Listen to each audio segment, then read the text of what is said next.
In Bangladesh, more than a dozen health workers have been arrested on charges of selling thousands of fake certificates claiming people are free of the disease. Corruption has only added to the challenge of fighting the COVID-19 outbreak. Tanvir Chowdhury has more from Dhaka. Bangladesh has increased the number of hospitals to treat COVID-19.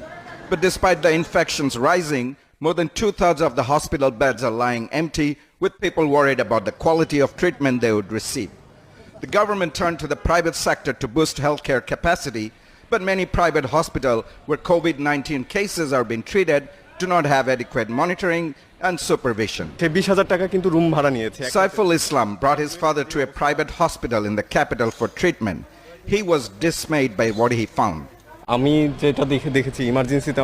took my father there thinking things will be better because it's a private hospital. But once admitted, we found the conditions were bad. Most staff didn't even have any protective gear. The hygienic condition was very poor. They not only misdiagnosed my father, but also charged us an exorbitant fee. Hospitals have been found to be operating without proper licenses, labs providing fake test results, and pharmacies selling expired medicine. In May this year, 5 patients died in a blaze at a private hospital in Dhaka. Fire department reported it violated safety standard, and some senior officials have been charged with negligence. My father-in-law died due to the gross negligence of the United Hospital.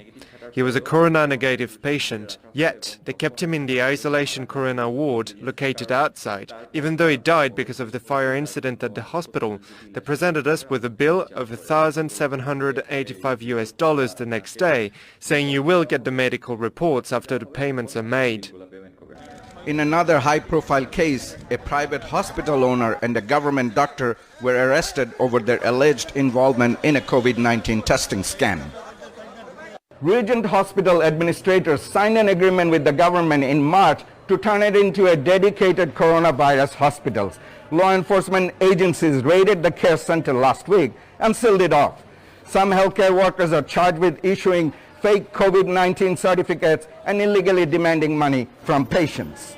Bangladesh's health ministry didn't respond to Al Jazeera's request for an interview.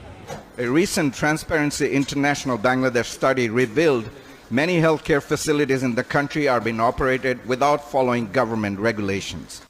Well, corruption in the health sector in Bangladesh is deep and wide, like any other most of the sectors. But in this case, it is more prominent than what we hear and see and find from various reports, which are very, very credible. Exposing corruption is becoming a challenge in Bangladesh. In recent months, many journalists, academics and doctors who spoke out about mismanagement in the health sector were detained by authorities under a digital security law. Critics say there is a growing climate of fear that will only impede the fight against coronavirus. Tanvir Chowdhury, Al Jazeera, Dhaka, Bangladesh.